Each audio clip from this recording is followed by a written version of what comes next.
Hello, everyone. My name is Sherry Nickerson, and I'm a director here at Old Line Government Affairs, and we welcome you to another edition of Online with Old Line.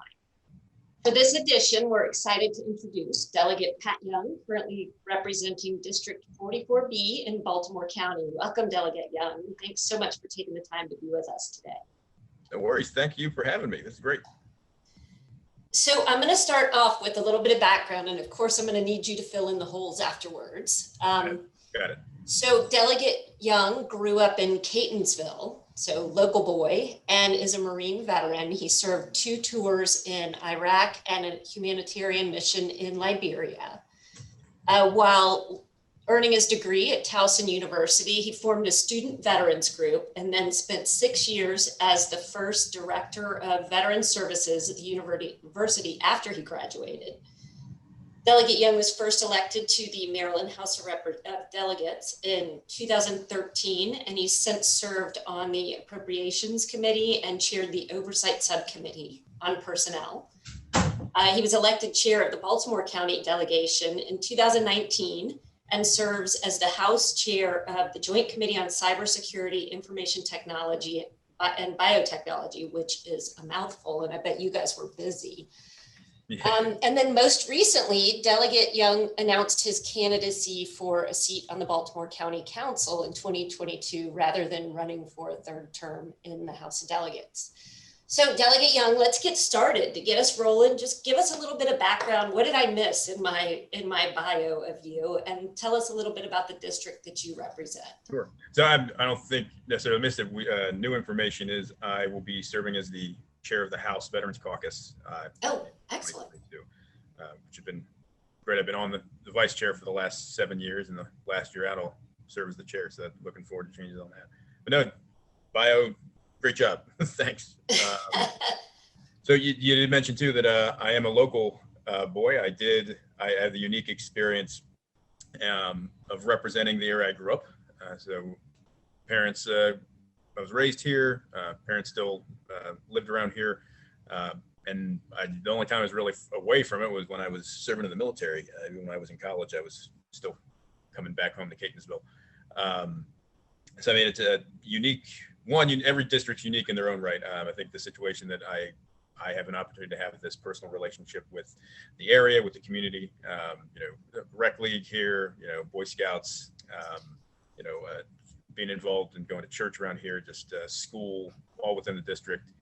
When I decided to run in 2014, it made sense. They just finalized the new redistricting lines, looked at the map and said, wow, this area really is where I grew up. And I thought I could make a good argument to let folks know that I'd serve it well in the legislature. And I think I convinced them. I think we've done pretty well so far. But.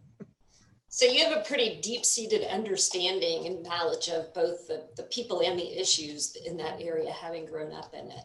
I feel like I do, yeah. And it's always evolving too. Where we were 20 years ago is some things are, well, more things stay the same. A lot of things change too, but it's always evolving. Right. So you've now served 2 terms in the Maryland General Assembly. What originally inspired you to run? Sure, yeah, and I think, and I'm one of the younger members of the legislature. So I mean, I'm an elder millennial. I'm right on the cusp there, which I have no, qualms about, saying. I mean, I don't really buy into the rivalry between generations. But I mean, right. Being younger when the opportunity came to run, I had served 4 years in the United States Marine Corps. I was working at Towson University as the director of veteran services. I'd recently been appointed to the Maryland Veterans Commission representing Iraq and Afghanistan vets. And I felt that I had built a reputation and a solid resume as an advocate and somebody that cared and that could get things done for the vet population. This opportunity presented itself. That I really wanted to give back to my community. I really wanted to be a voice for my neighborhood, my neighbors, my community. And I thought that, I'll be honest, I think that I thought about running for office and possibly being an elected official is something to do later in life, after later when you're older. But I mean, there were 2 open seats, folks that I'd grown up knowing as my delegates. One was running for senator and the other was retiring. And I said to myself, well, if not now, when? And the opportunity's there. And, the goal number one is to advocate for my community. So, I mean, if obviously you want to win, but at the same time, if part of the goal is to stay active and build a network of people that also care about your community, and being involved in the race connected me to so many other people that I didn't know previously. That there was a no lose situation in that case. Obviously, you want to win the election, but I mean, in my mind, as long as I was able to parlay it and continue to work and advocate for the community, then it was a win. So, but I ended up winning the election, so yay for me and yay for us, and been doing well ever since. So. And it sounds like veterans issues specifically have played a very significant part of your past, given your experience in the military as well. So yeah. My very first bill was one related to veterans coming back and using their education benefits, and it shored up a short loophole, but it was one of the first things I did was pass legislation related to younger vets and their education benefits and the way the state processes it. And I just made it a commitment and always have done one piece of legislation related to veterans issues every year. Now, I know you used the GI Bill to get through Towson University. Was that piece of legislation because you ran into some issues when you were doing that, or? So the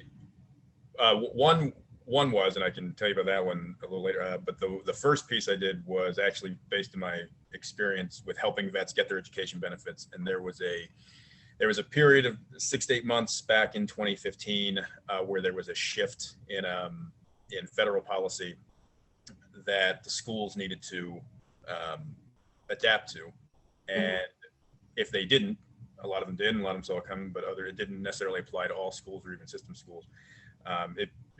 Mainly it was supposed to protect folks that were in school already, that their benefits and that their enrollment and things wouldn't be interrupted if there was a Gotcha. between what the federal guidelines and regulations had changed to what the state, or how fast the state picked up on it. So there was a potential that vets might not have gotten certain benefits from a school if it wasn't provided certain information. And eventually it would have been paid, but wanted to make sure that at a state level that those vets would be able to continue their education without interruption. Very cool. So as I said, you've announced recently that you're running for Baltimore County Council. Yeah. What was the impetus of that shift from the Maryland General Assembly to want to run for the county council? Sure. So, and it does really go back to being local, and this is my home. There's just no other way to explain it. That at the state level, and for folks that don't necessarily know, I mean, I'm an elected official that has the ability at a state level to advocate for big, broad issues, cast a wide net, and get involved in things that affect state policy and folks from one Eastern Shore all the way to Western Maryland. The ability to focus on things very locally, it's limited. You can always find something, and and especially when it comes to our bond initiatives and trying to connect folks to different resources. But our official impact is more of a broad impact. So this opportunity presented itself because the current councilman isn't running, and I saw another opportunity here where one, I've been advocating with my position as much as I can for this side of town, southwest side of Baltimore County, and the council person really is at any county, any level, it's the council person that really gets the potholes fixed, that really gets into the weeds and into about what makes things locally move, bringing businesses in, engaging with community members and advocates and organizations within the area. That really does fall back to the council person, and being able to their charge and their purview really does focus on those bread and butter issues that I experienced growing up around here, good and bad, and that I've continued to experience. And a lot of times, no one who contacts our office does not get some sort of answer. It may not also be always the answer they want. And they're reaching out to something and that has nothing to do with the state, but it's clearly local government. They're always connected to that office. And if we ask folks to follow up if they're having trouble reaching someone or still having trouble reaching out, because I don't ever like to give an answer of sorry, not our role, go somewhere else. It's always about what is your problem? How can we fix it? If it's not our office, let's find you the office that can fix it. And I am excited for the opportunity to do that at the local level. And then if it's not my problem, I get to send it to the state folks. But a lot of times the folks who contact our office are really looking for the council person because they just Right. don't necessarily recognize the purview, which is completely fine. I didn't understand it completely growing up, but it takes experience and also just engaging with your elected officials to understand which role falls into which category and how we can be helpful together. So. Absolutely. Actually, that's a great explanation too for a lot of the people that may be watching this, because I think, if you're not in the process, if you're not regularly interacting with the legislature or the council members or whatever, it is hard to understand who's in charge of what. Yeah, you just think elected official, you're mine, help me, and to their credit, that's what we are here for, and right. That doesn't always mean that the person they're reaching out to, and that regardless of elected officials or anything, but even if you're just dealing with a department, you're like, I'm not going to bother elected officials. They got other stuff to do sometimes, but we still want to hear from you. Right. A lot of times it says to be, are you asking the right question to the right person, or Exactly. are you asking the right question to the wrong person, and then you're getting shut down and getting answers. So I mean, that's always frustrated me from a government standpoint, an advocate standpoint, and even in higher ed too, where I just always tried to find the right, if someone clearly just was asking the right question but to the wrong person, finding who the right person is. Maybe they're talking to the right person but they're asking the wrong question, and then trying to help them advocate for themselves too by being that sort of that expert for them. I'm the lobbyist for everyone in the district. That's great. That's fantastic. So what do you feel like your biggest accomplishment has been thus far as an elected official? And that's a good question, a tough one too, because it's been 7 years, and I think at one, as a elected person, generally you could talk for all of your accomplishments. The one thing I'm really proud of, and it goes back to a veteran piece of legislation, was we are, as far as I know, and were the first state in the entire nation to create a commission under the Department of Veterans Affairs, State Veterans Affairs, to focus specifically on veterans re-entering into in higher ed environment, going to school. So the commission, the College Collaboration for Student Veterans Commission through the MDVA. Before that, there were just 3 commissions. Now there are 4, and that does go back into partly my experience coming back from the Marine Corps and not knowing the process for getting my education benefits. And I was lucky that I had a person whose mother worked at Towson University that walked me to everywhere I had to go. If it wasn't for her, I don't know how I would have gotten to college or when I would have went, but there was just no answers readily to me. I had to search them out. And now this commission pulls all the schools together to discuss the process and practices related to veterans returning and using their GI Bill benefits. In my vision, to create best practices, to be an advocate and also a resource for other universities that might want to do the same and create different programs that may not exist already.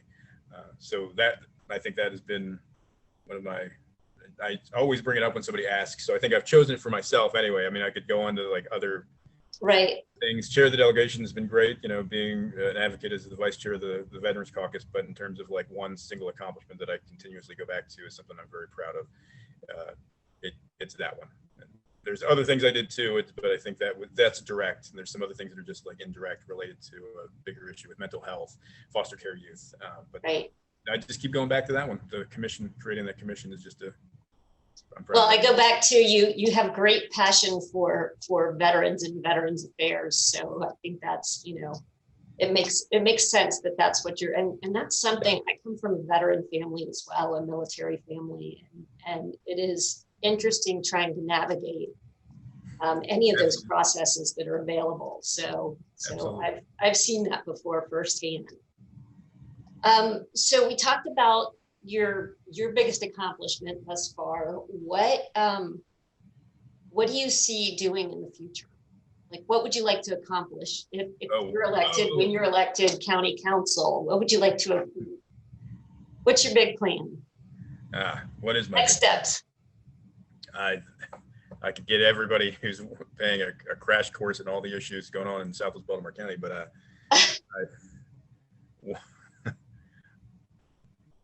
funny, we had talked before, and this isn't the question that caught people up. My vision for Councilmanic 1 is looking at where we are right now, where we were when growing up here. perspective of change over the last 37 years, and strategically working with the community, working with the county, and my staff, and saying, where do we want to be in 10 years? Where do we want to be in 15 years? There are glaring issues that stand out in every area, but specifically on our side of town. And we've got, again, being very hyper local, Security Square Mall is right in the middle of our district. Not going into details about that, because I could talk about that all day. It's over time, the mall model has kind of fallen to the wayside, except in certain pockets in certain areas. And this is one of those areas where it just is not, a mall setting is not prosperous there for the community. So there's some blight issues and there's some complications related to who owns it, but that is an issue that's clear and present. Open space is a huge issue on this side of town. We are right on the border of Howard County, and this isn't a value judgment either. Just that when folks talk about what's close, what's 15 minutes away, and 15 minutes away for the folks on the southwest side of Baltimore County is Howard County, and there's always a comparison to parks and open space and things, and which is great that one, we're close to them, we have access to them. But then the question is, well, why aren't they closer? Why aren't they here? And not an excuse, but just one answer being that, Howard County tends to be a planned community, and a lot of those open spaces were planned into their makeup, where Baltimore County's been around a lot longer than those areas. So we have to work with what we got. And part of the responsibility of myself, one as an elected official now, and hopefully my future role, and working with the advocates, is identifying, is it open space that benefits everyone, or is it open space for the sake of open space? Like, every open lot doesn't necessarily need to be a park, or maybe necessarily shouldn't be a park. But that also doesn't mean that it needs to be bought up and developed every time that there's some sort of parcel open. So what's the balance? And so, I mean, development generally, but redevelopment of areas that have been neglected over time, and really making sure that we have a plan that strategically says a vision for where we want to be. I think part of the issue with anybody is just, I have a vision, somebody else, you talk to 10 different people, there are 10 different visions for the same place. Right. Pulling that together and find what are our common threads here. What are they? Is it, I don't want to see Security Mall stay neglected for another 15, 20 years. And I think I'd be a complete failure if that's the case. So I'm kind of walking into a complicated situation that has seemed to have little movement, and I have to affect change in it. So that's something I'm walking into, which I'm happy to do, but also, fair to everyone else, I have a little trepidation related to it. We have Spring Grove in the district. I know I'm rambling, I apologize. That's okay. Maryland has 3 state-owned, state-run hospitals. One is Spring Grove, and that's in my district now in 44, and that's going to be and that will be in District 1. What does mental health look like in the state of Maryland? What's it going to look like? Big question. Yeah. I mean, I've served on appropriations on the Health and Social Services Subcommittee, and we've had this discussion multiple times, and I'm hesitating because I want to make sure I'm not placing blame or getting away from the issue. Is that there is a need for 21st century style of care in the state of Maryland. And the reality is that we're not providing it at a state level. We're not. We've done, and I've been proud of the work that we've done with justice reinvestment, proud of what we've done for keeping folks out of the justice system and getting them help and attention. And while also recognizing that statistically, and it's already been proven, that community resources, local resources, statistically provide better results than taking somebody out of where they're comfortable, where their support network, where they're familiar, into a setting. But the state is the backstop. We're providing the care for folks that can't receive it anywhere else, and right now we're not. And that's where you run into Perkins, and then you run into Spring Grove, where 80 to 90% of their intakes are forensic, but it's not a forensic hospital. And it's hard to even call it a hospital. It's a campus of multiple buildings. So I say this as I'm leaving the state legislature, but recognizing that this is an issue everywhere related to the opioid epidemic, whether it's mental health related to addiction, whether it's mental health related to birth, mental health in general. What is the need that I think we already know what the need is. Now it's a matter of how do we meet it? Right. We are not set up. I do not believe, and nothing in my last 7 years tells me that we are set up and structured in a way to address the need. And that comes with staffing that are doing the best that they can, folks being assaulted on a daily basis, state employees, not being able to hire the correct amount of staff because of the complications of how the experience, the education, and then finding those folks, but then they're not interested because we're not willing to pay them what they're worth or what they could get somewhere else in the private sector. These are all problems, big problems that need to be fixed. And part of it's right in the heart of this district and something we've been dealing with. I'm not going to present what my idea should be to fix it. Right. It didn't just be one person saying it, but I know that the governor has his task force that the lieutenant governor's been heading up, and hoping to see some results from that too, that we can kind of get behind and maybe see a change. But right now, at the moment, I don't see a path forward, and would still like it my new role to play a role in that, using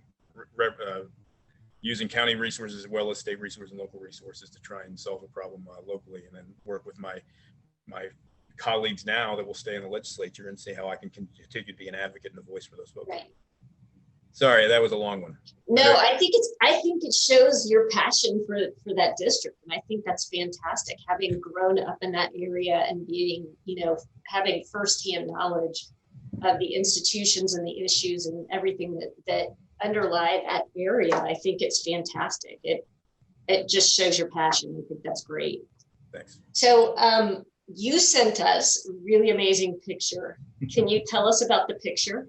Sure. So, and I know you're editing this at some point. So are you going to show them like what the picture is? It'll be at the very beginning. Yes. Got it. Awesome. That is a picture of me after giving the Washington Day address in Annapolis in 2019. So I think you wanted a picture that kind of was like outside of a headshot and said something about you. So, I mean, I'm a little unorthodox. I don't take myself too seriously. And the story behind this picture, which I think is also endearing, my mother died in 2019. And she actually died the Friday before I gave the address on Monday. Oh, wow. So I had enough time to tell her that I would be giving the Washington Day address. And she immediately, without any hesitation, as a mother would, asked, "Oh, will you be dressing up like George Washington?" And I said, "No, Mom, it's not like that." Apparently it is. Well, she unfortunately she was suffering from pancreatic cancer, and then took a turn for the worse the week prior, and it just, we spent 3 days. We had her for a year and a half. They gave her 6 months. We had multiple times to say goodbye, and we knew that it was for the best. But we all around there just like, well, I'm gonna have to dress up like George Washington. I love it. That is a great story. So but yeah, it was. And my wife was there. My son Tristan was there. My father and my brother came, and my aunt. So it was. I did it the only way I knew how, and that's to just all in. All in, and I mean, you can go back on the Facebook page and take a look. I have the recording up there. I mean, the other thing was too, if I'm going to dress like George Washington, it's got to be a serious speech. So that's good point. Good point. I mean, I can't. I mentioned to you earlier, I also do these videos with a fake fireplace I take around Annapolis. I'll show them to you sometime, Sherry. We'll get together. But that's great. Yeah, this is it's just my personality. Somehow I'm not. I still get stuff done though. Right, exactly. You get a lot of things. Needle and walking a line, but it hasn't affected me on a professional basis yet. So right. I think it's always good to have a little bit of humor in your world. People can't take life too seriously. It's tough enough as it is sometimes. Then I've talked to my colleagues. We had multiple opportunities. This session was strange because it was virtual. And yes. A lot of nuance was lost, but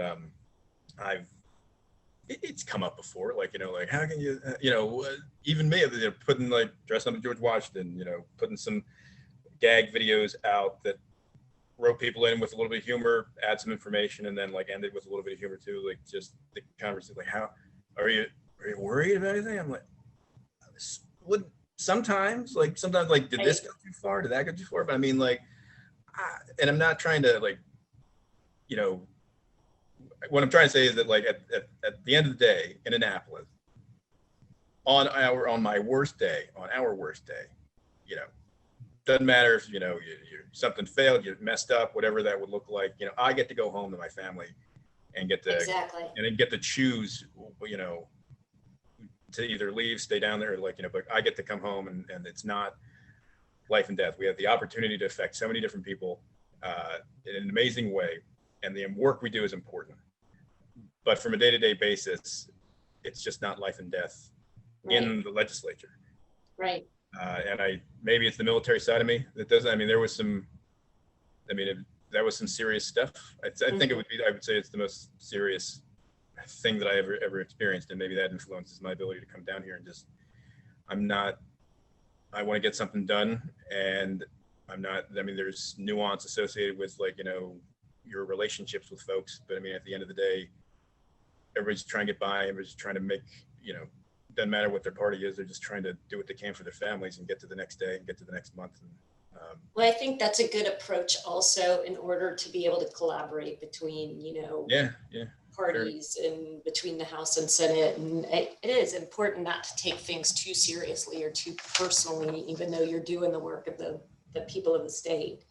You know, and I will mention, and I do notice the difference. There's definitely things I do not agree with, but that doesn't necessarily mean that I have to use it as a disqualifier for a relationship or discussion. I mean, discussion is the key, and debate and compromise. But anyway, I digress. I apologize. So one last question before we wrap up for the day. Tell us one unique thing or fun fact about yourself that you'd like to share. Unique and fun fact. Well, I think, I'll tell this. I mean, now it's kind of, with all of the stuff we just talked about, it kind of makes sense.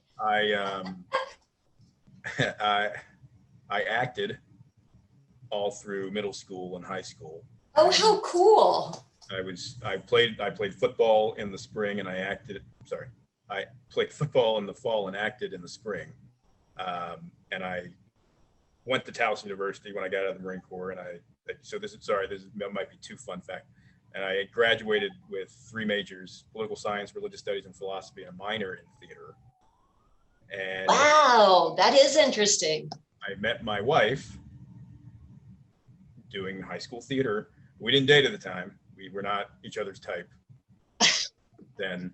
And then until I got out of the Marine Corps, that we started like dating. But I met her, and our relationship communicated with her while I was in the military, because I had met her doing, you know, theater with Mount St. Joe and Mount De Sales, back in the late 90s into 2000s. And so for the fun fact is I used to act, and I have a minor in it, whatever that's worth. And I met my wife. That's a great fun performing. fact. So, and now I'm a politician, and I do videos and dress like George Washington. So now it's you still perform. You still, that minor in theater is still paying off for you, isn't it? That is what it's worth. I mean, an amazing program at Towson for the theater program, and I mean the search for authenticity always continues. So that's great. All right, thank you, Delegate Young, for taking the time to spend with us today. It's really been a pleasure talking to you. You as well, Shirley. Thanks so much. Really enjoyed the conversation. So for more conversations with legislators and more online with Old Line, please visit oldlinelobbying.com. Thank you so much.